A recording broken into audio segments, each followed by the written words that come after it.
The people, they're not stupid, they're poor. They're very much able to be very productive when given the opportunity.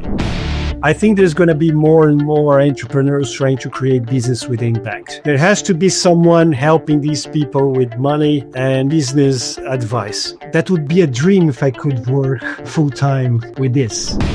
We have our own funds, but we also have corporate venture capital funds. We also have fixed income products, and we have credit for nature-based solutions. We are a team of 26 people managing $300 million from over 200 different investors.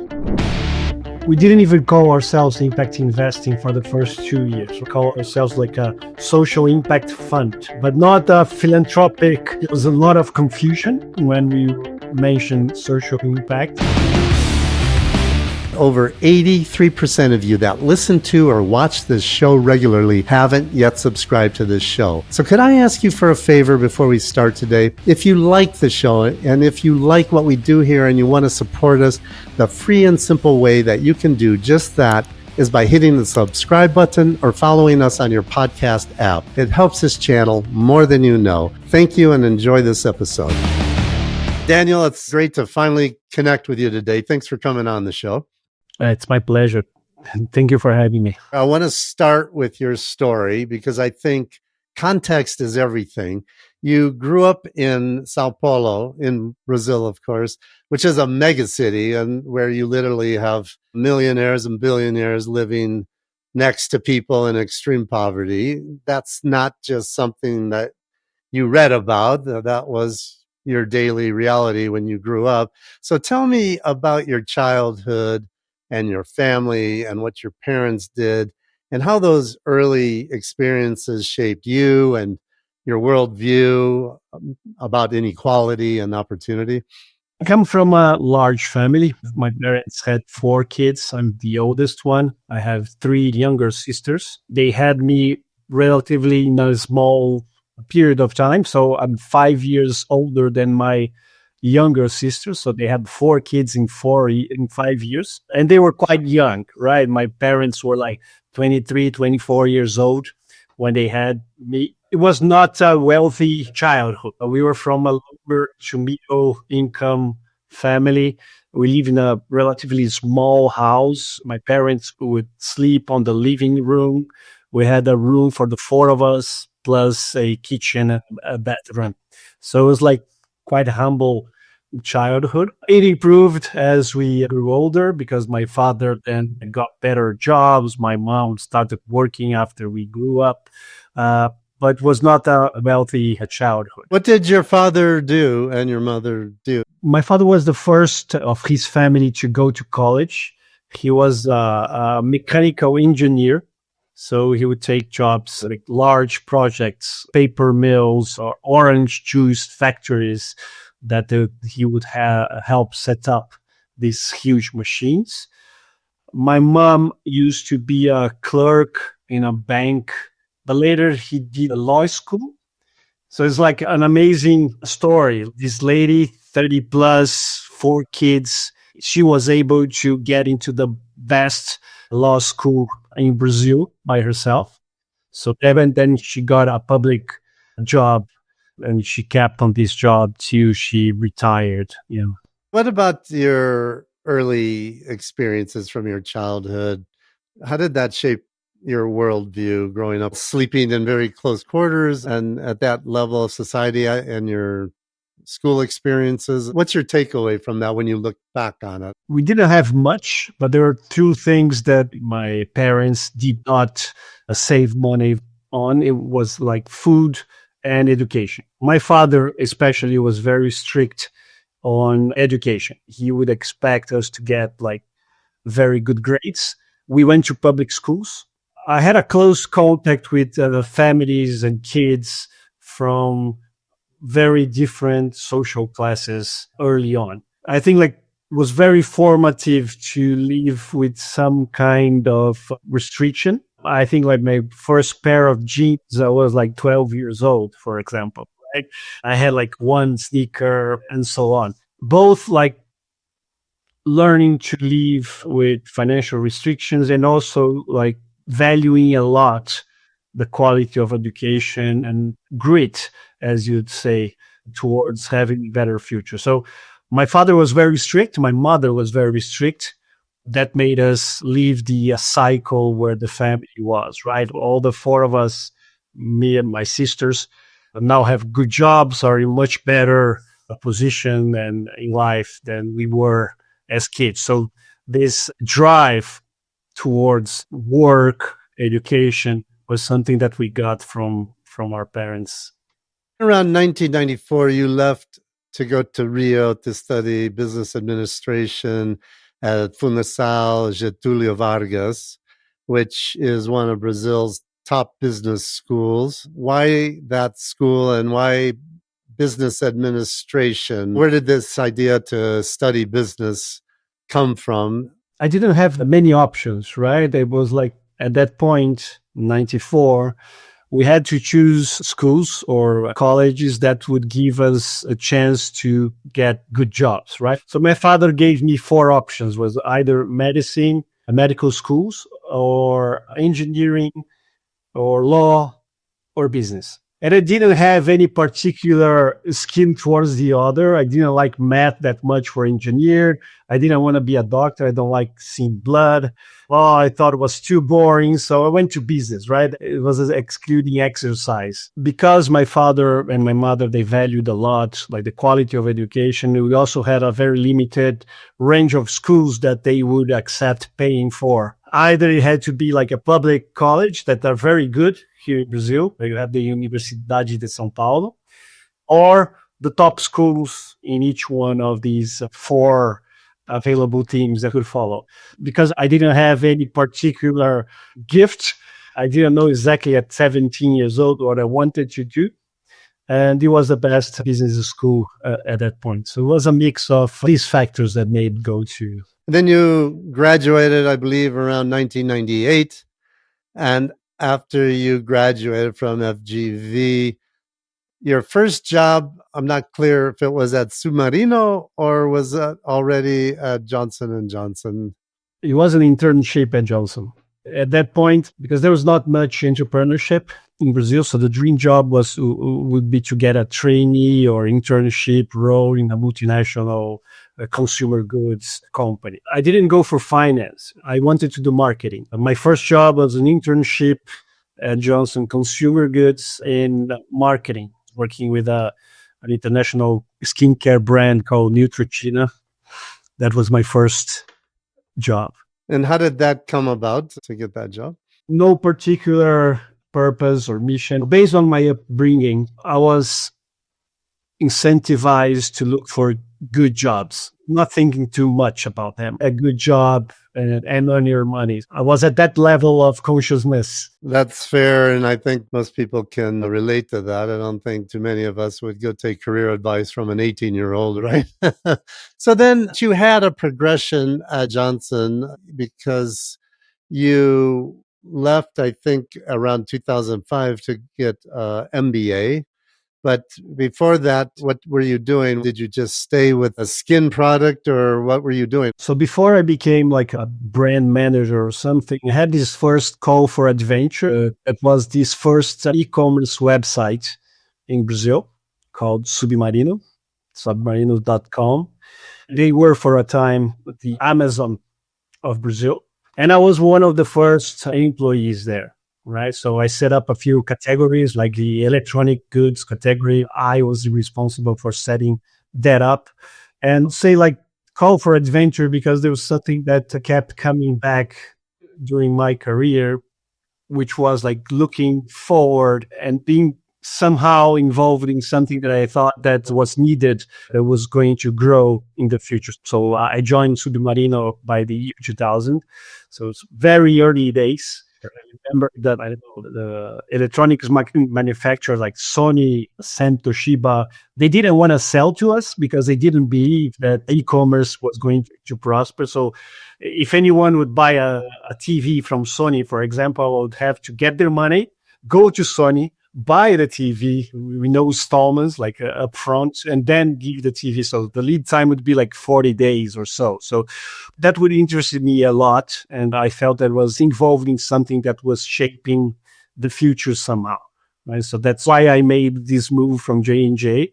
My parents didn't understand how I could leave like such a prestigious job to an adventure on a website. But let me understand the progression. So you got out of school, you did an internship at J&J. Did you not progress into a full-time job at J&J? I did. I became a trainee, then a brand assistant. That's when I left. That's only about 2 years, right? You were 2 years at J&J? 3 years. And then you left for Submarino. And then the internet bubble exploded, right? Burst.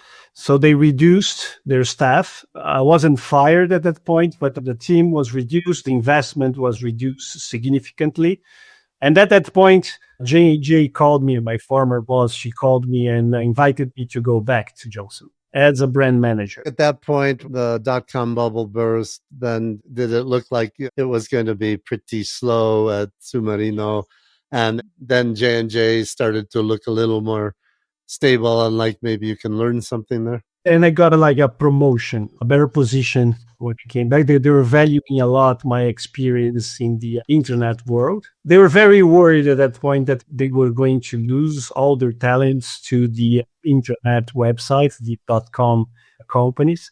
So it was like a badge of honor to bring someone back. And the job that they asked me to do was a job that was very important for the next step in impact investing later on, because they had a lower market share in the Northeast region of Brazil, which is one of the poorest regions in Brazil. So I spent 3 months in different cities and states in the Northeast region trying to come up with a strategic plan to grow J&J market share there. I went to smaller cities, poorer cities to go around and figure out what we could be doing to increase sales there. So far, all of your experience was really more on the marketing side. Then around 2005, you made the decision to go back to school for MBA, and you went to HEC Montreal, which is the high business school. What was missing from your toolkit that made you feel like you needed that additional education? And why did you choose HEC Montreal? Already feeling some kind of, I would call, crisis in my career. The problem about São Paulo, as you mentioned in the beginning of our conversation, is that it's a huge city and you have huge inequality within the city, right? The office where I work at the point, between the office building and our parking lot, you'd cross like kids living in the streets or other like robbery, everything that was like just by the corner, right? It was as two different dimensions, because though the problem was by our side, we never mentioned that and we never thought about doing anything about it other than guaranteeing our security while moving from the office to the parking lot. And that started annoying me in a country like Brazil, and especially working for a multinational. And at that point, I was managing the most important brand than J&J Brazil had at that point, which was like a sun care brand. I was generating tens of millions of dollars in profits that we would directly send to the headquarters so they could distribute that to the shareholders, most of them American shareholders. And we're doing nothing to improve, not indirectly to improve the situation around our office. It was a way to get out, think get another graduation, but also have some time to think about what I wanted to do when I came back. And Montreal was because at that point, my girlfriend, she was doing a postdoctorate at McGill, which is also in Montreal. There was love involved. You obviously grew up in São Paulo, and this difference between the poor and the very, very wealthy wasn't new. You grew up seeing these contrasts. So how was it different for you when you were at J&J than when you were growing up? When I was growing up, we didn't have many resources. I wasn't able to have agency over this situation. But at J&J, when I start earning a better salary, having a better situation, being on the upper side of this inequality started bothering me, right? I felt more responsible for doing something. It seems to me, once you finished your studies in Montreal, your story gets interesting. And after you get your MBA, you didn't just go back to your old role at J&J. You somehow negotiated something completely new, and you became kind of an entrepreneur within the company and started something new, which is quite bold. Why don't you explain what that was and how did you pitch that? And what did that new role allow you to explore? While I was doing the MBA, J&J invited me to go back again. And I really didn't want to go looking somewhere else because I was looking to other multinationals and my understanding or my view of the world was kind of limited at that point. I come from a family that is very worried about getting a good job. So you have a salary and you don't go back to poverty. But I would look to other companies and I didn't see much difference, right? So I say like, I might as well go back to somewhere where people know me already than try my luck in another multinational somewhere. So they wanted me back and I said, I'll go back, but I don't want to go back to marketing. It doesn't interest me anymore. I was reading at that point Stuart Hart's work. It was at that point that like 2005, 2006, when he wrote The Fortune at the Bottom of the Pyramid. He said, yes, there is a fortune at the bottom of the pyramid, but you have to create models that are win-win. So you have to lift them up as you go. So that made a lot of sense. And I said, I want to work with sustainability or something related to that. At that point, J&J Brazil didn't have anything related to sustainability. But I was lucky that at that point, the general manager, he had a email he received from an NGO from Rio de Janeiro, who with communities, like leaderships in communities, mostly women that were already working towards sending like health information for their community. So favelas in Rio and problems like the teenage pregnancy, tuberculosis, DSTs. And he sent an email to say like, I work with healthcare. You, J&J, work with healthcare. Why don't we do something together? That was all. He gave me this sheet of paper. He printed the email, gave me the paper, and said, like, why don't you do that? And they only gave me this because I have some social credit based on the results I gave on the best friend that was managed before leaving. So he gave me like this chance, hoping that I would go back to marketing eventually. They gave me this project. I went to Rio and I fell in love with that. The first important moment where I started making this shift towards impact, because I went to Rio and I had 30 plus leaderships working in these low income communities in Rio, very strong women that by themselves decided to help the quality of health in their communities. And then this NGO created this network and started helping them. And we went, when I got there as Johnson, we selected 10 of the strongest leaderships. And we created like a door-to-door sales model that would give money to these ladies that work with them, but also part of the sales would revert to the work of their association, right? Their initiatives in these communities. So I fell in love with that because I said, like, we just created a win-win-win model. Johnson & Johnson sells products. The leadership gets this recognition from a strong brand. This was very important for them in their communities. And we generate income for them.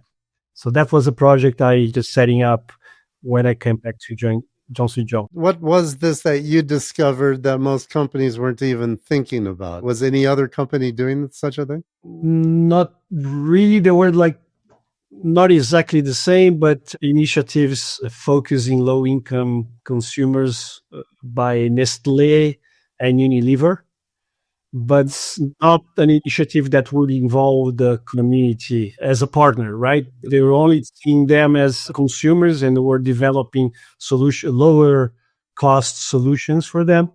So this was the first that I know that would also include the community as part of the value chain. So was this experience somewhat of an eye-opener for you about the untapped potential in underserved communities? What was the biggest revelation from formulating this new distribution model that before that hadn't existed? What I learned was not much how big the opportunity was, but then it was possible to do something that would distribute the proceeds of the sales better or more justly.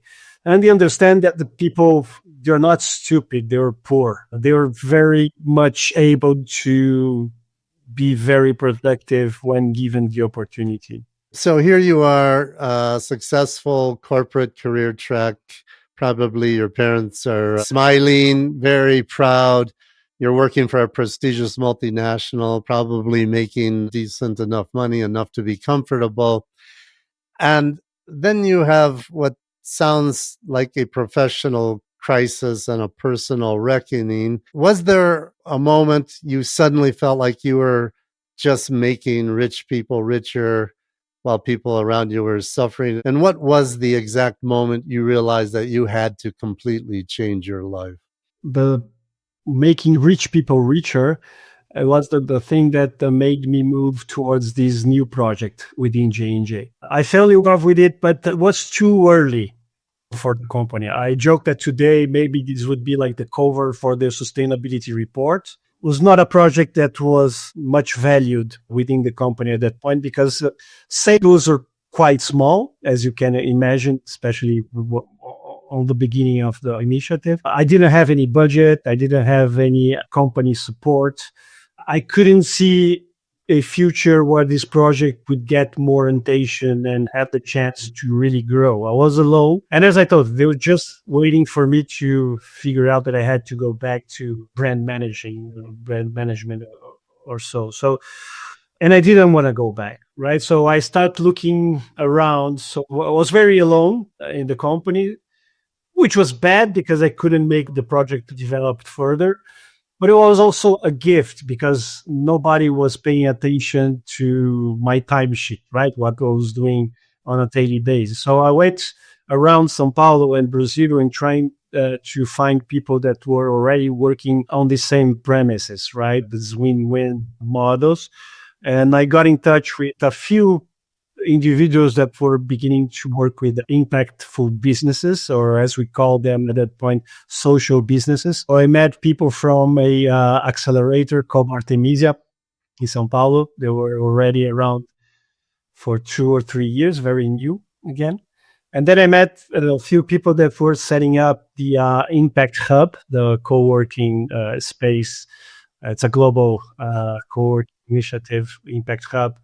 They were starting their first space in São Paulo. And I became an investor on a side business of one of the founders of the Impact Hub in Brazil, Henrique. So now I say I was an angel investor, but the truth was like completely unstructured from my personal account to his personal account. No contracts, not anything. That's when I learned that I wanted to be close to these entrepreneurs, these people doing this work. I kept my job in J&J, was a source of income. But I started creating this new path on my day-to-day relationships. So this all transpired over a period of time. It wasn't an overnight change. You were kind of going through a personal reckoning and you had like internal conflict. And I believe during that period of time, you diverted some of this energy into another effort, which was being a clown. So tell me about that. I did a few things, right? I translated books. I joined a study group in universities. It was like a future studies. But it was even earlier during my first crisis. I wanted to do acting classes. I can't keep on waking up, go to work, go back, drink a few beers, go to bed, wake up, go to work, few beers, go to bed. So I wanted to do something that would lift my spirit or get some food for the soul, I would say.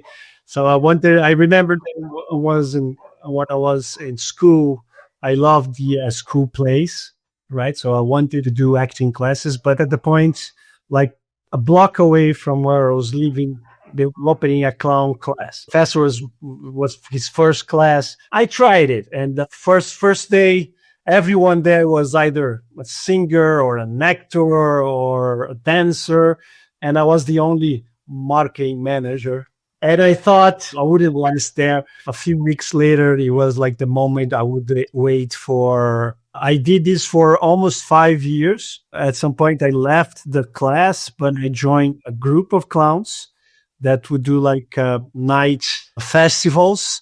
The clowns were the MCs, and we would bring like the local artists. So they were like artistic presentations, and we would be between the presentations doing our show or our numbers. Then we as a group, we won like a public bid for culture in Brazil, and we started doing this. So this was also important for Vox in the future, because we start doing the same in public schools in neighborhoods in São Paulo. So we would go every other Saturday to one public school, and we would invite the local artists, and we would do this show for those communities. So that was also like an eye opener. When you say it's a clown class, what do they teach you? I mean, there's all kinds of clowns, I suppose. Did you develop like your own type of show? How did this work?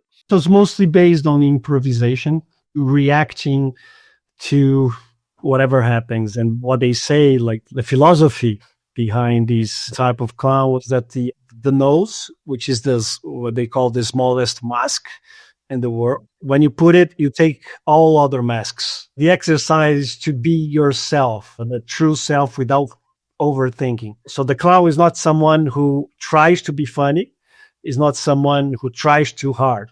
Is someone who is there 100% reacting as your own ridiculous self. We're all ridiculous at some level. You have the courage to be there and react as yourself. It helped me a lot in public speaking, reacting to tough situations on the go, because the training of the clowns that they put you in the most uncomfortable situations and you have to deal with that. I didn't do it because I wanted to advance any particular skill at work, but it helped me a lot in the skills that I mentioned. So while you were taking this class and doing this clown activities, that you said that was about 5 years, you were working all that time at J&J. Yeah. Right? Yeah. Obviously, it was more than just learning. What did being a clown teach you about yourself that a Harvard MBA could never have taught you? That it's okay to not be perfect, not to try to pretend too much. There's a power, a very important power, about being yourself, about being genuine, about being different from the others. Because I think what you learn on MBA is try to fit in models, most of all. The clown teaches a very different path. And while I was still at the J&J, I noticed that my presentation skills improved a lot. There was a lot less uncomfortable in difficult situations during the presentations, because you cannot match the kind of uncomfortable situation that they put you as a clown to anything else, right? They put you on the hottest of the spots. And I think that's the biggest learning I had. During this period of soul searching, and you were at J&J, you had this side career, studies and career of being a clown, but you were also an investor in this co-working place. And I presume that you met your co-founders, Kelly Michel and Antonio Moraes Neto there. When did this idea of starting an impact investing fund begin to occur to you, and what brought the three of you together around a shared vision? We didn't know each other before. I met them by getting involved with these social entrepreneurs. at that point. And the biggest aha moment was, as I mentioned, I just transferred my money from my personal account with no contract to his personal account. But one of the things that he proposed, because other than me, myself, 5 other investors did pretty much the same thing, he suggested we meet every other Wednesday night to discuss what would be of that investment, because he was creating the Impact Hub. He was very much interested in how would work like governance in a social impact business. He thought it could be different, right? So one of the discussions we had was like, what does this investment mean? So we have equity share. Is it a credit? Is it a donation? Should he pay us back in products? What did that mean, right? So we start meeting every other week. And at some point he said like, this is a guy who comes from quite wealth family. He studied at FGV too. He used to work at JP Morgan. So he was someone who had it all, quote unquote, of course, but had it all. And he was mentioning the challenges with his business. He said like, I want to generate impact, but I'm a business. So I have to have like very good people. I have to have money to invest in marketing. And I don't have neither the size or the name or the money to do all we need to grow this business. So at that point, I remember as it was today, like it was a Wednesday night, and I couldn't sleep that night because I said, if this guy who has it all has these challenges, every other social entrepreneur trying to create a business, we go through this. That was 2007 or 2008. And I said, like, I think there's going to be more and more entrepreneurs trying to create business with impact. So there has to be someone helping these people with money and business advice. I have a pretty good business background. What does give people like money and business advice? I said, like, well, maybe a fund.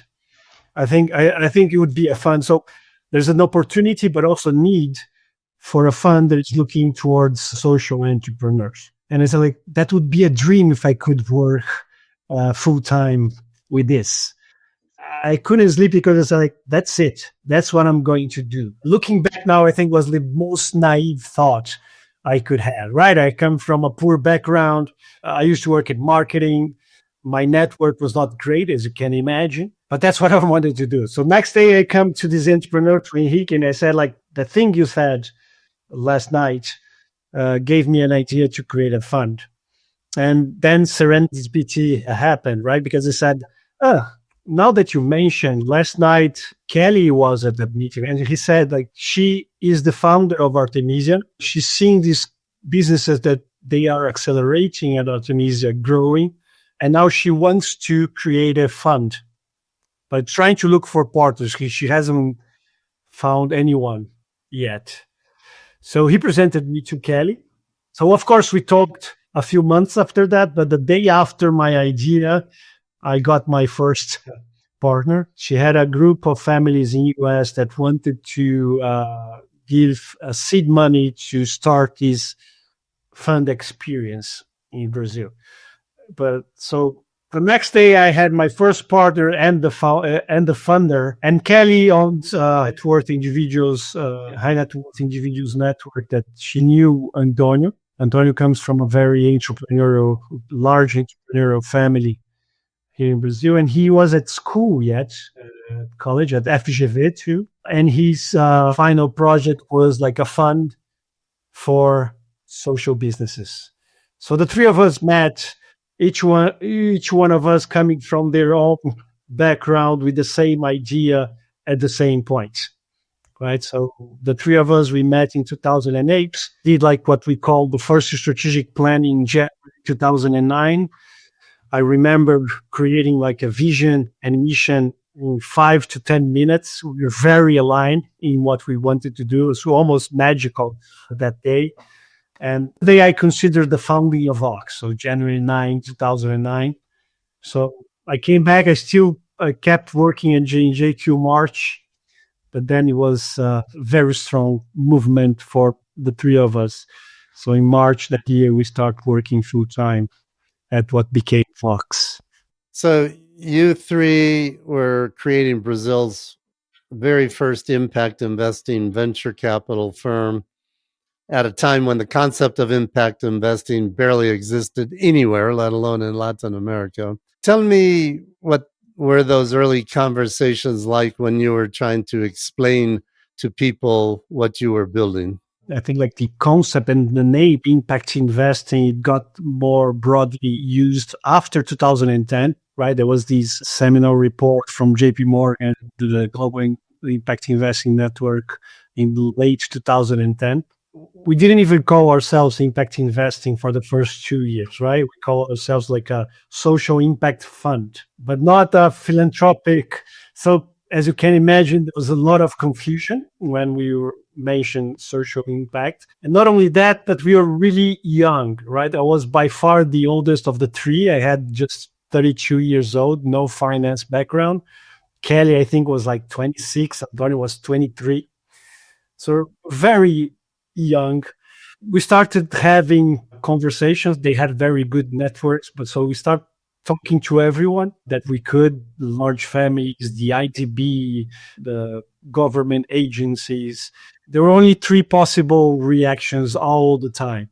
Either people thought it was cute, like, look at these kids, how cute it is, right?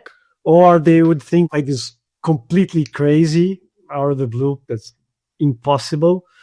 And a few times, so we had like, especially with the finance professionals, people that would get angry at us, right? What we overheard was like, how come you talk about social impact? You don't even know how hard it is to give a financial return. And now you're talking about social impact. Very tough conversation. And the only thing that made us, I think, like a critical, and I have to recognize this every time I talk about our history, is that Potencia Ventures, like Kelly is still CEO of this Potencia. She invests in funds and businesses all over the world. But at that point, they gave us a seed investment. And the agreement was that for the first 3 years of Vox, we wouldn't try to raise money with anyone else. We would do a few deals, talk to people, but don't try to fundraise. And now looking back, it was the best thing that could happen, because like the chance of us raising money with anyone else at that point was like zero. The conversations were really frustrating. So the best thing we could get was how cute you are, right? Fast forward to today, and Vox Capital has become something much bigger. So give me the overview, your assets under management, the size of your team, your geographic reach, paint the picture of what you've built. So right now we are at a little bit above $300 million under management, most of it in venture capital, but we diversified between other asset classes. In venture capital, we have our own funds, launching our fourth fund now. But we also have corporate venture capital funds with local specialized corporations. So we have one healthcare fund with a premier hospital in Brazil, Einstein. We have fintech fund with Banco do Brasil, one for energy with Copel, a local energy company, and one for sustainable value chains with a large consumer goods company.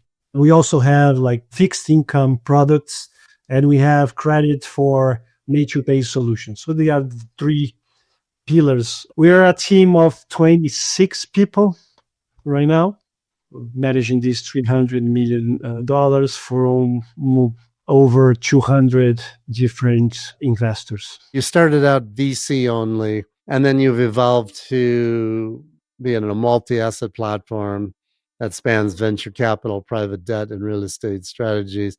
How did you know when it was time to diversify beyond just early stage venture capital? And then tell me, why was that diversification essential for achieving broader impact themes? We just did venture capital until 2018. We spent like the 10 first years of Vox just focused on impact. The story of Vox is the story of different levels of naivete. We just did venture capital because in 2009, I particularly thought that investing in a few social businesses, if they succeed, it would become obvious for everyone and the world would shift towards that. That was the level of naivete in 2009. By 2018, we liked the impact of a few of our portfolio companies, but we thought that the impact that we could generate through VC was quite limited, both on the asset side, because for a company to receive VC money, it has to have very specific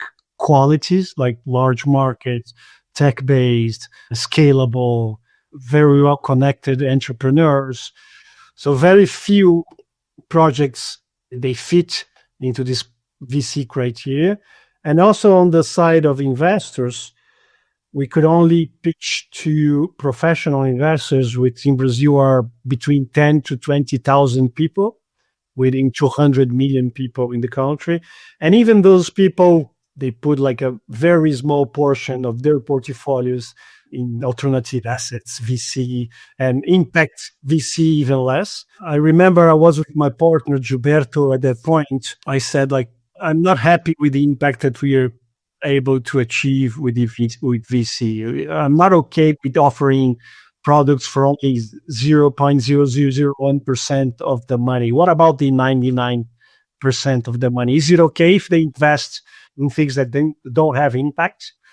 And I remember that at that point, the world was starting to diversify beyond private equity and VC. So we would look at what other managers were doing globally, and they were already diversifying other asset classes. And we said, like, we have to democratize. We have to make impact easier to invest. That's when we started looking into other asset classes. I never wanted to be a VC manager. I wanted to be an impact manager, and we chose VC because we thought it was the best way to deliver impact. What we figured out was not the only one. We kept the idea of becoming an impact manager, and it made a lot of sense to diversify and make it easier for people to invest. Let's talk about your investment philosophy. You have spoken about Vox's theory of change being rooted in intentionality and context, specific analysis, and long-term value creation. So break that down for me. What does that actually mean in practice to you? We have a very narrow thesis. We are only investing in businesses that were targeting the low-income population in Brazil, helping them have better access to basic services in three main sectors, like education, healthcare, and financial services. So we're looking into companies that were helping people on the lower income segments of the population to have access or better access to these basic services. And the idea at that point is that, Brazil is a huge country, it's a continental country, like with more than 200 million people. And we had 170 million of these 200 million people in the middle to lower income classes. So the idea was to create solutions that would tap into this huge opportunity of this population that's still underserved. This mix between huge markets and huge problems or huge gaps in services was the origin of the thesis, where it made sense for us, and proved in a few companies that we invest that by serving this large population well with products or services that made sense for them, we could create larger companies that would give like disproportionate returns, right? You've organized your entire approach around 4 strategic ambitions. One of them is fulfillment. Another one is equity in institutions. Another one is livable cities. And the last one is planet care. If I've got these right, these feel very thoughtfully constructed. How did you come up with this framework, and what does each of these ambitions represent? This is the thesis that we developed after 2020, when we expanded our activity to other asset classes and also to include the environment, right? So till 2019, we didn't invest in environmental solutions or only societal solutions. So we expanded our thesis.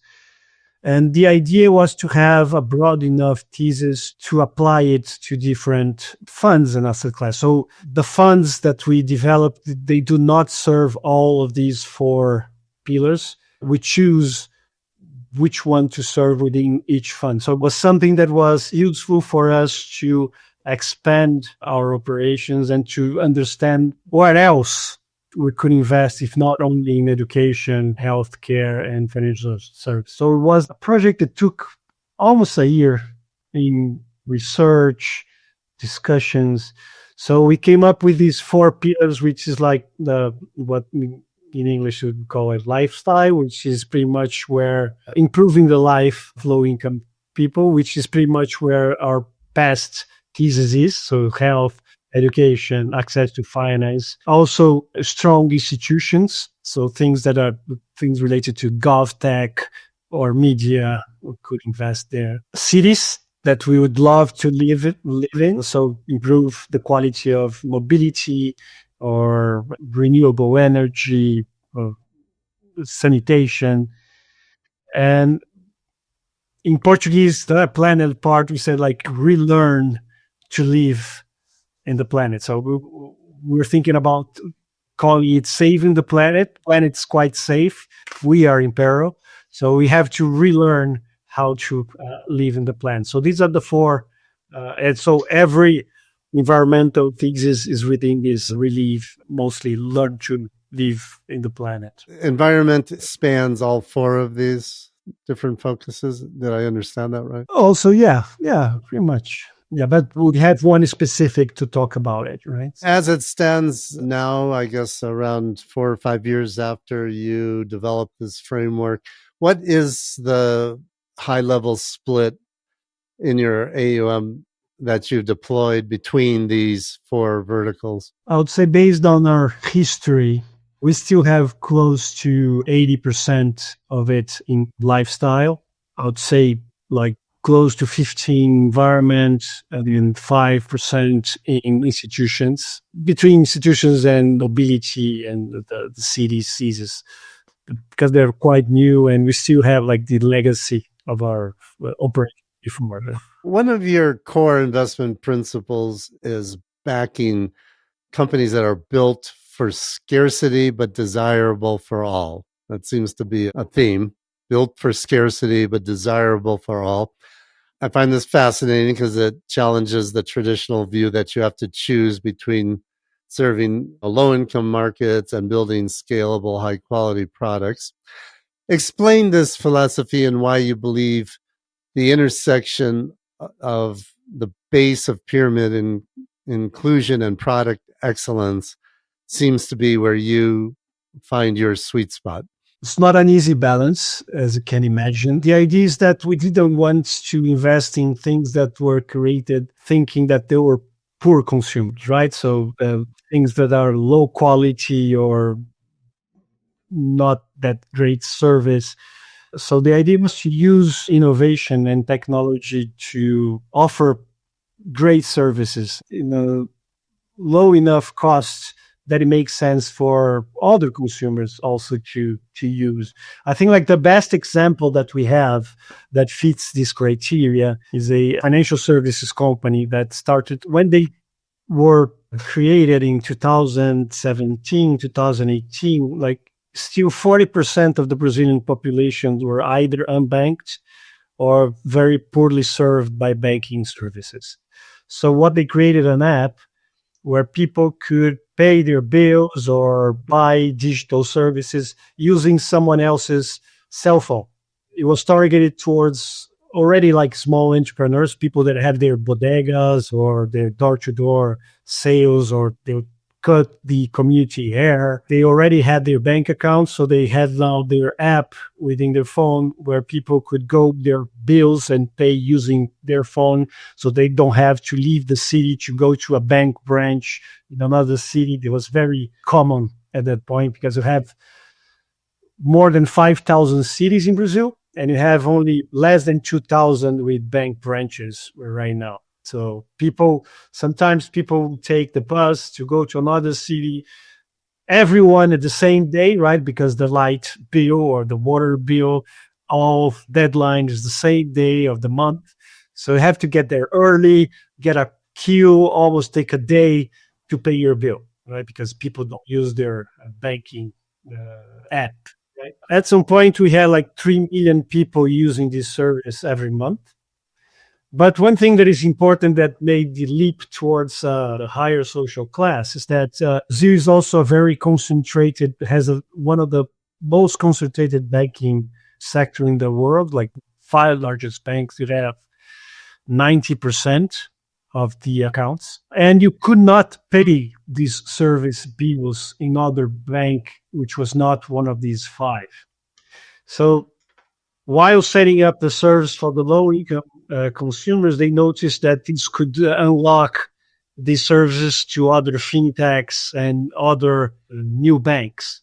So they offer this API service to plug into the apps of the new banks. Right now, you could pay deals and you could use the services in virtually any fintech and bank because of the solutions that they first created to serve the low-income population. But now it's used by 90% of the non-5 top banks, right, in Brazil. Walk me through Vox's end-to-end investment process. How do you define your investment universe? And then how do you source and select your investments? And then how do you structure them? And I'm particularly interested in both your financial screens and your extra financial screens to determine impact. It all starts with the investment thesis, right? So the investment thesis is the umbrella of everything. But then for VC, one thing that we learned is that if we want to keep on raising new funds, we have to be competitive in terms of return. So one of our philosophies is that we have to be competitive on the asset class we're playing. So if we want to have a VC fund, it has to be a good VC fund, right? It has to deliver competitive returns. So all the criteria when it comes to the companies we're looking at is pretty much the same as any other VC company, right? As a VC fund. So it has to be a scalable business using technology to scale, large market, incumbents that could buy your share in the future, be them private equity firms or larger companies, entrepreneurs that we believe have the capacity to deliver the plan, a good team that work well together. So these are all common themes. Where it's different is that we have to see the potential positive impact related to our thesis or the problems that we identify in our thesis. And we have to find intentionality on the founding team, which is something that we learned after our first fund, when we thought that we didn't need intentionality as long as the product was impactful enough in our vision. We learned that a startup has to iterate with its environment. It has to change the business and thinking about other ways to serve its end public all the time. And if there's no intentionality, the mission can drift quite easily. And we had this in the first fund sometimes. So we get access to pipeline in many different sources. So being the oldest impact investing fund, the largest impact investing fund manager in Brazil, and one of the oldest VC funds in Brazil as well. People know us, so lots of entrepreneurs knock on our doors already, or receive referrals from other VC funds that want to co-invest with us, or LPs that want to refer us to startups that they are also interested in investing in. But we also have a very proactive team. We're running all the relevant startup events or sectorial events that there are. So we're always deal sourcing whatever we can. That's how you're sourcing them. But then once you get them, start building your funnel, how do you screen the projects? Financially, you're targeting market rate returns. How about on the impact side? We are analyzing the impact. At the same time, we're looking at the financial model or the business sense for investing. First, we start with the thesis.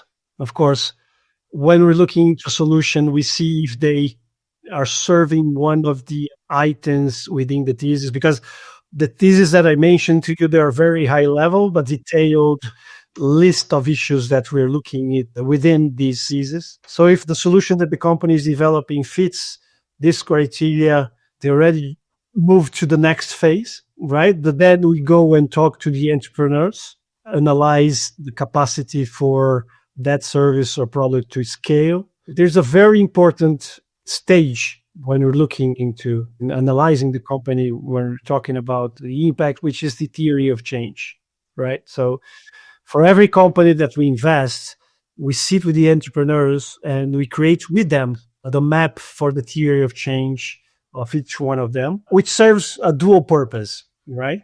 The first, more visible purpose is to understand the levers towards the impact, identify indicators that we would later on monitor that would give us a proxy that the impact that we wanted to achieve is being delivered. But the other purpose is to evaluate intentionality. Since intentionality is important, we also try to invest in entrepreneurs that have this clear intentionality. This is not an objective evaluation, like there's a lot of subjectivity here.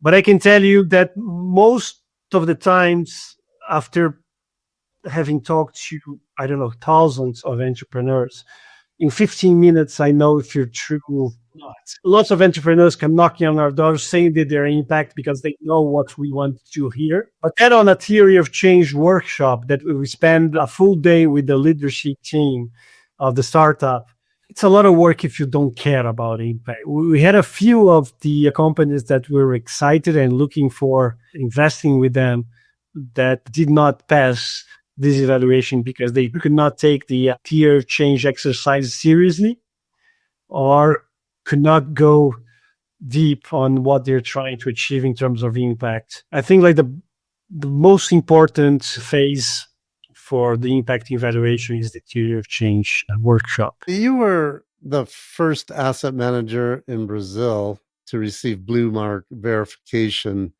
under the operating principles for impact management. What does that verification mean for how you operate, and then how does it influence investor confidence in your approach? From the beginning, we wanted to be on the leading edge of impact management practices. We were one of the first fund managers to have a hybrid carry model. Our success fee is also dependent on an impact criteria. It's since Fund 1, so in 2011, 2012, we were ready or doing this. So BlueMark came as a good way to compare us with benchmark from all different sizes of fund managers on all different geographies. So it's a good way to understand where we are above par or below par, where we could improve our practices. But it also served as, on the commercial side of the fund management, it was useful to show to our LPs that we were not behind our international peers.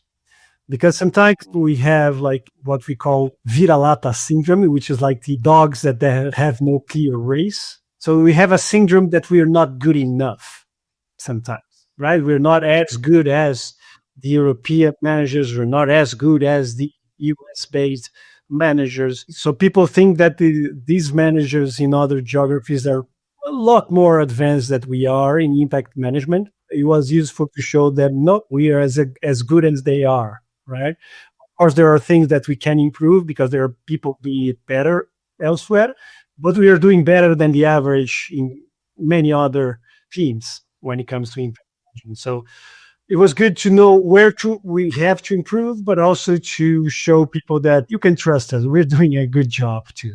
We didn't drill down on it at the beginning, but you were talking about how you get investor confidence with BlueMark. But who are your LPs? I know you started out with Potencia. We're a long way from that now. Who are your investors now primarily? We still have Potencia, luckily. Kelly is still a great partner with us. But most of our investors, I would say like 90% of them are local high net worth individuals and or families. right? We have a few development financial institutions, both international like IDB or CAF, but also local ones, the National Development Bank, the Innovation Agency in the Brazilian government called FINEP, and a few international investors, the Fundo de Fundos, managed by SON and Fundo de Fundos, and one or two international family offices. We're still struggling to bring the institutional investors from abroad. That's our next frontier where we're working at. You are an impact investor. Impact measurement is one of the trickiest challenges in this space. How do you actually go about measuring impact, and how do you ensure that a company achieves maximum impact post-investment, both in terms of creating financial value and achieving sustainably aligned impact objectives? Are there specific KPIs that you track across your portfolio that really matter to you? Tell me how you go about this. It begins with the theory of change, right? We identify the path from the product, and then output, then outcomes, then the end impact. And within the level of outputs, we try to identify indicators that we can monitor on a monthly or quarterly basis. We identify what would be the desirable outcomes as well, as though in the beginning we still don't know how to go about measuring that. This is a map that we use to monitor and manage together with the leadership team within each startup. Indicators there are specific to that solution. As much as we can, we try to refer to the IRIS index. Most of the times we can find some indicator within IRIS to use so people can refer and understand what we are measuring. Sometimes if the indicator is not at IRIS, we use it anyway because we're more interested in monitoring the actual delivery of the solution than to fit within one or another taxonomy around it. No, but most of them are IRIS indicators. We also take into consideration the stage the company is. We have a joke, which is not truly a joke, that the impact of a company that doesn't exist is zero. So first challenge is making sure that the company will survive its first months, first years. If they cannot gather the indicators we want, that's okay, as long as they commit to do it as soon as they create the operational capability to gather these indicators. So first level, when they can, we start gathering the outcomes indicators, which is related to the operations of the companies most of the time, how many people they're serving, how much credit they gave, what is the percentage of low-income consumers between their whole base. And for the companies that grow beyond that, we go about measuring outcomes. But that's a costly and lengthy research, but with a few times measured outcomes when they grow beyond a certain level. It's on a company by company basis.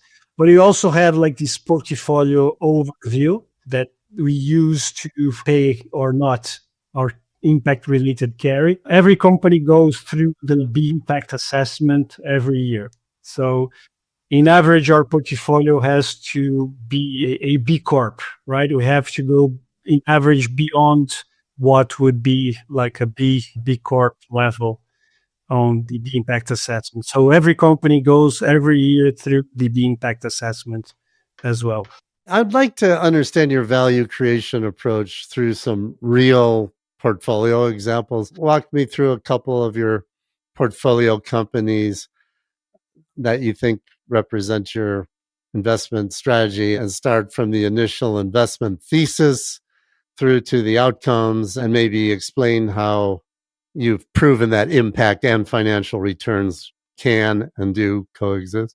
One of the successful companies on our first fund was a respiratory ventilator company, like the largest one in Latin America. And we invested them way before the pandemics. We invested on them in 2015. And the thesis was that there were many intensive care units that were not operational in Brazil due to lack of equipment. And this company, they were developing a lower cost ventilator that were developed thinking about the necessities of lower income geographies. The leading companies in ventilation in the world are US or German, European companies. They are harder to set up. You need a specialization to set them up. You have low life batteries, right? They last like an hour or 2 hours. And that's okay in a country where you have a good hospital every 15 minutes, right? Every 30 minutes. But in a continental country like Brazil, sometimes you would go through with an ambulance for 2 or 3 or 4 hours to get to a city with a good hospital. So developed this ventilator that was easy to set up. Anyone could set this up. It lasted long and it costed less. So you have an idea. They are selling now to more than 60 different countries in the global south. When the pandemic came, right, it became a very important thing. So we delivered with them more than 80% of the ventilators that Brazil bought during the 2020-2021 crisis. So right now in Brazil, virtually 100% of hospitals have a ventilator. Most of them, Magna Magis, which is this company, ventilator, and help them a lot especially during this crisis. We always sit on the board, so we help on the board level. We also help opening commercial contacts or commercial leads when they need. We also help them access other pools of capital. I think that was really needed at that point was because they were producing till 2019 like 500, 1,000 ventilators a year. In March 2020, they received the demand for 5,000 ventilators in 3 months. They didn't have like a capital flow for this, right? They didn't have enough capital for this. So we helped them get lines of credits with banks. We helped them find lines for extending the production. So they produce ventilators in other factories that were not theirs. We helped them get in touch with other entrepreneurs or business leaders that could offer a part of their floor to build more ventilators. When they did this, we then raised additional VC money to expand their operation after that. So this one case that were very successful. And all countries where people didn't have a company that was producing ventilators, they got less in line.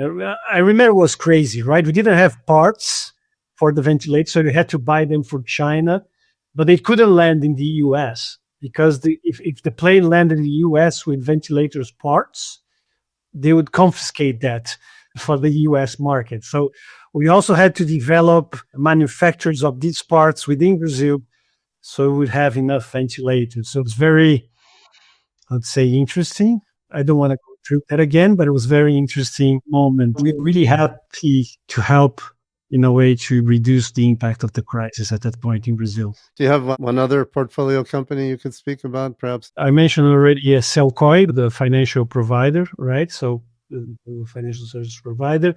I would also talk about Sanar. Sanar is an education company focused on health professionals. They got the whole journey of a medical student. So they help them prepare to get into medical school.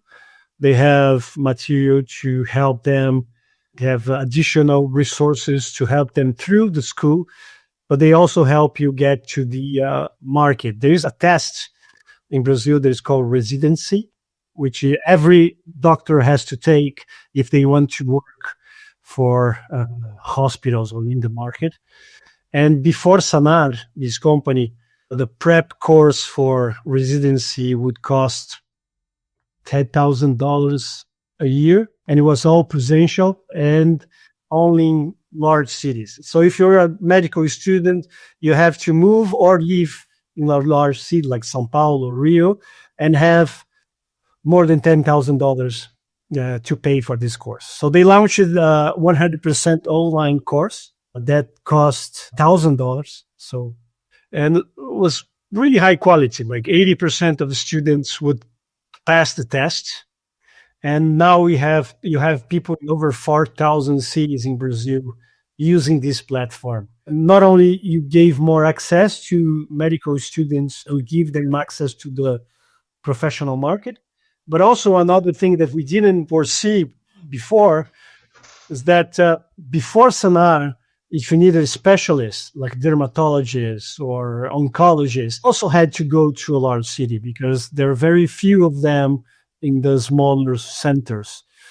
So now, since people are doing their courses in their cities, it increased the percentage of doctors that stayed on their region after they graduate. So now you have more specialist doctors in cities where you didn't have them before. And there's Sanar and Sequoia are now companies that are revenues are beyond $100 million every year. So, and we got them when their revenue was a bit more than $1 million or so. They're giving, especially our fund two, that we have these two companies. We're having like a current IRR is beyond 30% in dollars, which is like top quartile fund in VC worldwide. So, what are your target returns for your funds? I'd say like anything beyond 20% in Brazilian reais, but because all our funds are denominated in Brazilian reais. So anything beyond 25%,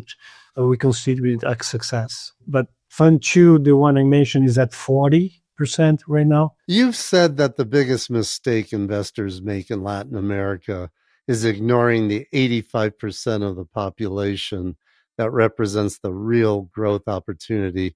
Why is everyone getting this so wrong? It's not that it's that easy to make solutions. You have to be intentional about creating solutions for the low-income population. You have to go there, you have to talk to people, and you have a big enough market for the higher income population.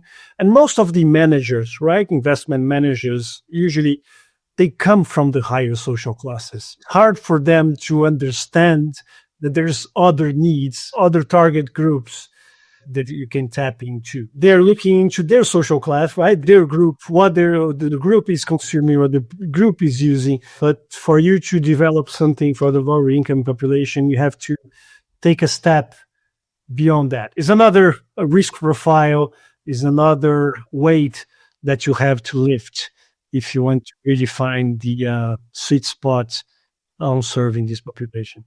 So it's not that straightforward. One of the biggest challenges in impact investing is maintaining mission integrity as companies scale up. There's always pressure to chase larger markets or higher margins, which can pull companies away from their original purpose. How do you navigate this tension and ensure that the impact remains central as your portfolio companies grow in their size? So first of all, intentionality. You have to have entrepreneurs that really care about the problem that they are trying to solve. But the tension, it's real, and there's no standardized solution for this, right? So the more the core business depends on serving that specific population, the better. Since we invest in startups that have scalable and interesting business models, we usually co-invest with VCs that are not impact VCs. It's also a survival solution, right? We don't have a large enough ecosystem of impact funds that could provide for all stages of development or funding needs for a startup. So we have to co-invest with non-impact VCs. So as you can imagine, the more you have of these non-impact VCs, the larger the tension. But your hedges are the entrepreneur intentionality and the relationship you create with these entrepreneurs, and also how much the impact is fundamental to that business model to work. But get it right every time, as you can imagine. Mission drift do happen, right? So, and we created Fund 1 that we had this more often, a procedure for this, right? So since we sit on the board, we try to fix this on the board level we decided it would be like a year. If they don't go back or we don't see the impact coming to centrality, we try to sell our shares in the secondary market sometimes earlier than we would if the company has the impact that we were looking for. Your involvement with portfolio companies goes well beyond just providing capital. You take board seats, you provide market intelligence through partnerships, you deploy follow-on capital. It's quite hands-on approach. How does this active approach help companies stay true to their impact mission while helping them scale effectively? It depends on case by case again. There are markets that are more difficult, like financial services is a market that is difficult to maintain the mission locked.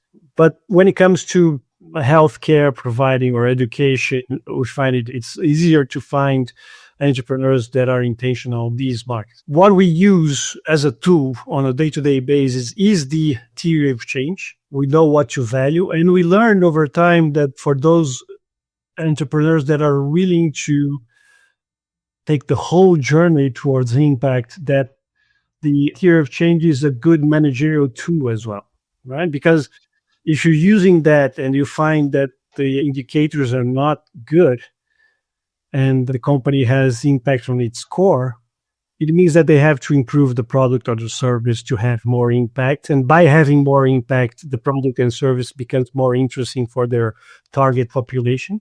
On the other hand, if we see that the indicators are moving to the right direction, we could use that as a marketing tool, right? You say like, buy this product that we can guarantee you that this X, Y will happen, right? So we usually are there for them regardless of the subject. But when it comes to impact, I think the theory of change is the most important tool for not only the investment phase, but also on the day-to-day management of the company.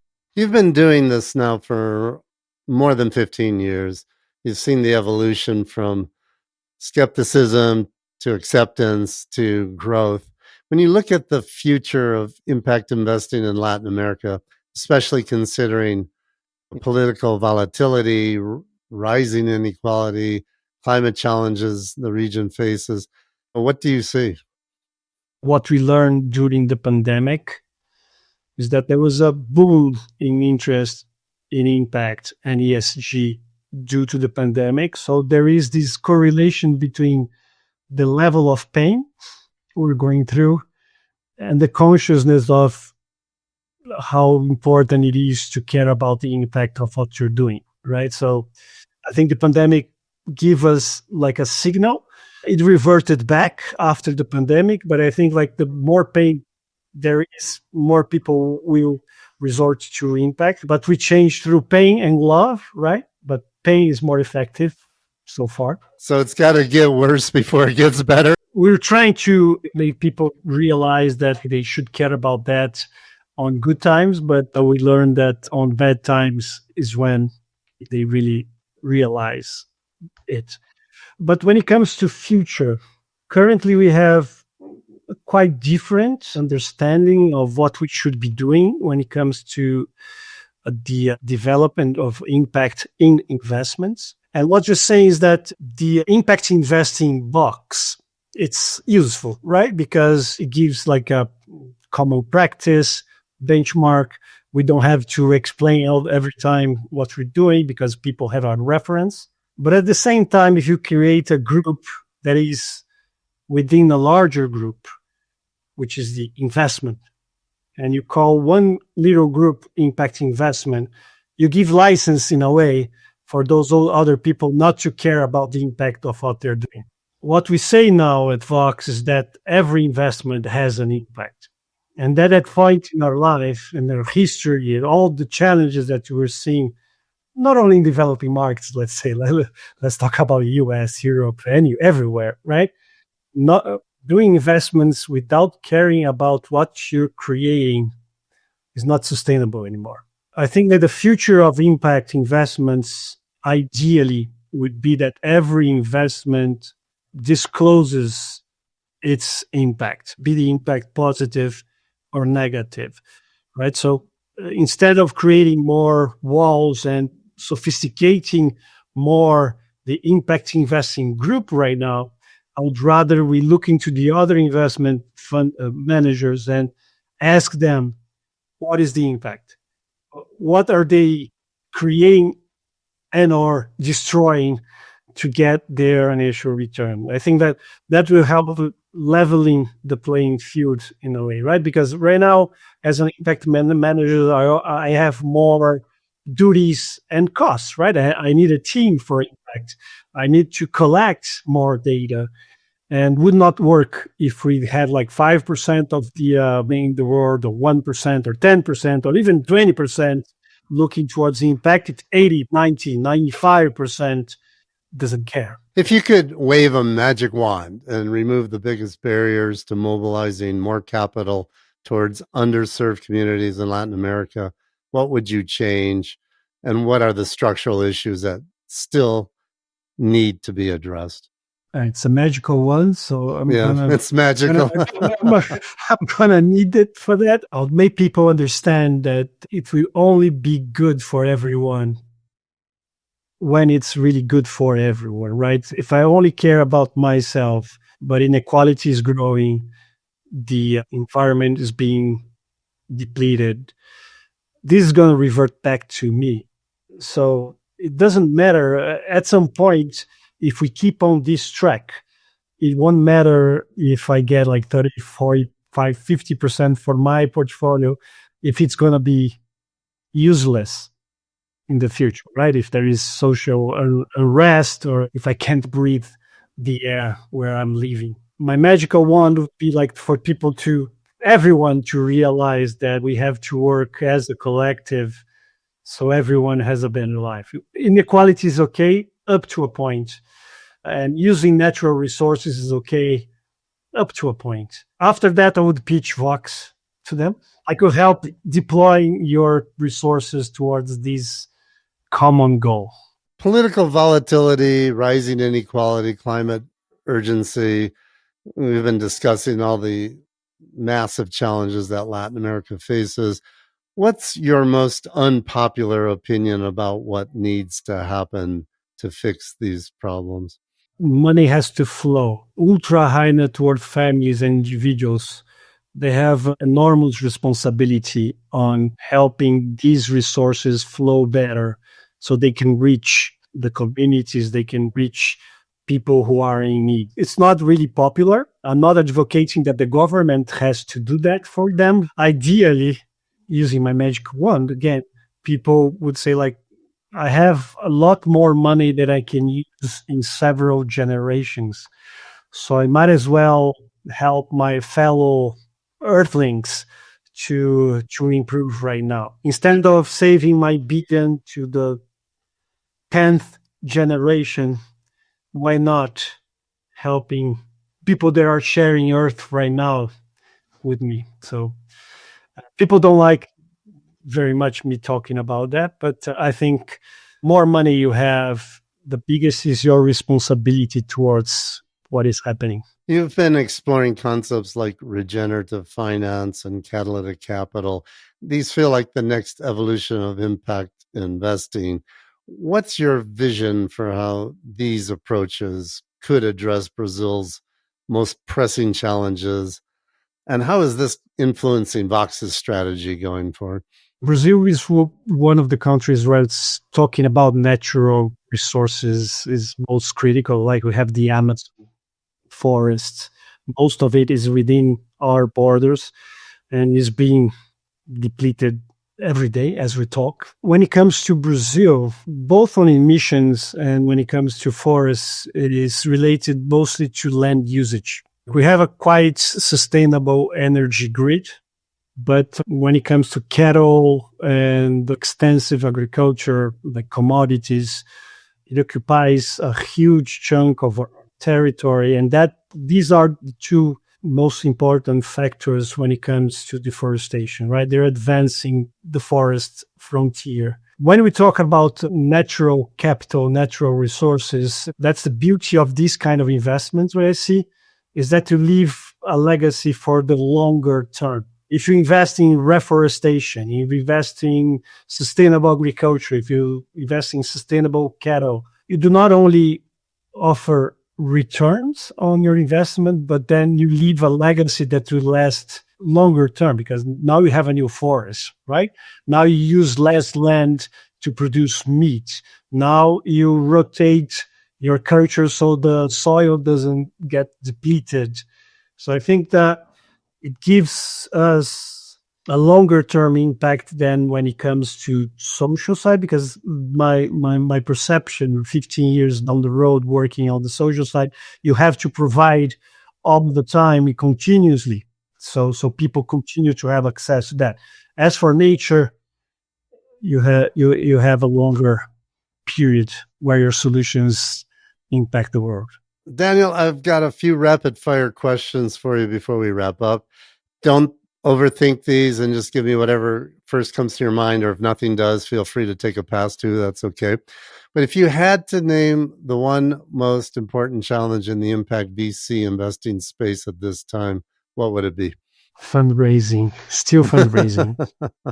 What do you know now about impact VC investing that you wish you knew in 2009 when you founded Vox? That you have to follow the same criteria as other funds, right? We're very idealistic. We still are, but we're even more idealistic when we started in 2009. And we thought like people would be okay with getting less of a return if we had an impact. So I remember the pitch of Fund One. We were not talking about financial return in any slide of our pitch. It was a statement. I said like, if you want to invest with us, you shouldn't care about that as a primary focus. That's not true. And they said, guess what? Yeah, exactly. Guess what? Our third fund is our largest fund so far, but just because our second fund is a very good fund in terms of financial return. So you have to deliver the financial return so people keep coming back. You don't have to name names, but can you describe an investment that you made that you were convinced at the time you invested that it ticked all your sustainability and impact boxes, but in the end, it absolutely didn't turn out? And what was your investor lesson learned from that experience? Early on, we invested in a low-income housing project. One of the issues is that people don't have their own houses. And in Brazil, they have governmental program where they have subsidized credit for the lower income people to buy their house. But the house has to follow a few criteria. It has to cost up to a certain amount. So they are eligible for this subsidized credit. So we partnered with a construction company that was doing low-income housing. We thought that would be great, right? But then one thing very important became clear to us is that to reach that level of cost, right, you have to buy land that was not that close to the cities, right? You had to buy cheaper land. And this specific project didn't have a public-private partnership. So they're building these houses without the partnership of the local administration. After we built the houses, and people were really happy, right? Because it's one of the biggest dreams is to have your own house. So people were really happy that they were able to buy their homes. But if the city was not involved, there's no school nearby, no hospital nearby, no public transportation being offered. So at some point, we were looking into these projects and seeing the older projects that were not involved from this same constructor, and they were becoming ghettos after some time, right? Because quality of life degrades really fast. And we were asking them right away to comply, to go and talk to the public. So it's like, figure this out and solve this issue, right? They really didn't care, right? They were not intentional entrepreneurs. They just wanted to build and sell the houses. That's when we decided that if we did not see the impact, we would sell our shares. We decided based on this specific example. So this is specific example made us learn how to deal with solutions that do not have the expected impact that we wanted, but also to make intentionality a key factor when analyzing the entrepreneurial team. So that was the real lesson learned: intentionality first. And if no intentionality, stop. No impact and no intentionality, stop. But impact alone without intentionality, not good enough. Not good enough because it won't last. And impact that doesn't last isn't really impact. Yeah. Now the converse of that, describe an investment that, if you're being honest, you had some level of skepticism about, either when you invested or maybe you actually passed on the investment and you didn't invest, but in the end it turned out way better than you thought and you were really happy you invested, if you had, or if you had passed on it, you wish you hadn't. And what was the investor lesson learned from that experience? There's this healthcare company that does tests and exams in people's houses, right? So they don't have to go to the hospital. Thought at first that the market was too small. Who would want to have someone with needles going to your place? And the entrepreneur had other interests. He had a hard time receiving feedback. So we had to go through the same theme over and over again. I told my partners at some point that we had to write this off early on, but I had partner. The good thing about partnership is that don't everyone agree with you. So we have other perspectives. So people they said, like, we're going to work with the entrepreneurs. This is going to turn out well. So right now the entrepreneurs, they listen to feedback a lot. They figure out a way that people are really willing to receive the doctors within the nurses within their homes.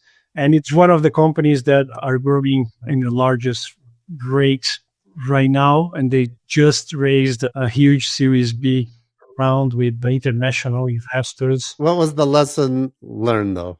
I think it's the power of the collective intelligence. It's good to foster a environment where people can disagree. That's okay. And where even as a CEO and co-founder, I had to have the humble enough to lose a discussion if people really believe in something. I had people there that were really passionate about the company. But that's another thing, right? If there isn't someone, at least someone that is really passionate about it, then it doesn't make sense, because this passionate collaborator, we go beyond to make sure that they are not wrong, right? So having someone as involved as that with a portfolio company sure is a way to improve the chances of it succeeding. If someone wants to get into the impact VC and investing space, where would you advise them to start out? I would say, like, it's important, like my story, I'm an outlier, right? Because I don't come from the financial sector. So I would say, like, learn the fundamentals. It's very important to develop the technical skills that are needed for the financial part of the work. Daniel, this has been super interesting for me. Your journey from corporate executive to a clown to pioneering Brazil's first impact investing fund and then building it into a multi-asset platform with over 300 million AUM. It's really compelling, especially the way that you've proven that serving the base of the pyramid can generate both strong, competitive financial returns as well as meaningful social impact. That's exactly the kind of work that's reshaping how we think about capitalism in the world now. So I want to thank you for taking the time to take a deep dive with us today. I've learned a lot. Thank you for having me. It was a pleasure. Before we wrap up, tell everyone where they can learn more about Vox Capital and stay up to speed with the work that you're doing. So we have our website, voxcapital.com.br. You can also find Vox and myself at LinkedIn. And so Vox Capital LinkedIn, Daniel Izzo at LinkedIn. There you have access to all our reports. We have a bilingual reports for both our funds and the impact report every year. So there's a lot of material there. If someone wants to get in touch with you, what's the best way for people to reach out to you directly? I would say, like, my email. I'm best with emails. Daniel@voxcapital.com.br. Everyone should definitely check out Vox Capital's website. It's Vox Capital. That's VOX Capital.com.br. And don't forget that .br at the end. And you can follow the investment work and ecosystems initiatives that they've got going. Daniel, thank you so much for this. Thank you, Scott. All right, Daniel. Thanks again. Goodbye, everybody. You've been listening to SRI 360. If you enjoyed it, please hit the like button and subscribe to get future episodes. You can find an archive of all previous podcast interviews and more articles and information on SRI, ESG, impact investing, sustainable investing, and socially responsible investing at our website, sri360.com. If you'd like to read more lessons learned from world-class SRI investors, get a copy of Scott Arnell's book, Sustainable and Responsible Investing 360. It's a must-read for anyone wanting to know more about investing for positive social, environmental, and ethical impact, all with market financial returns. These are the stories and tactics of those leading the way as sustainable and responsible investing goes mainstream. Sustainable and Responsible Investing 360 is now available in hardcover, ebook, and audiobook format wherever books are sold.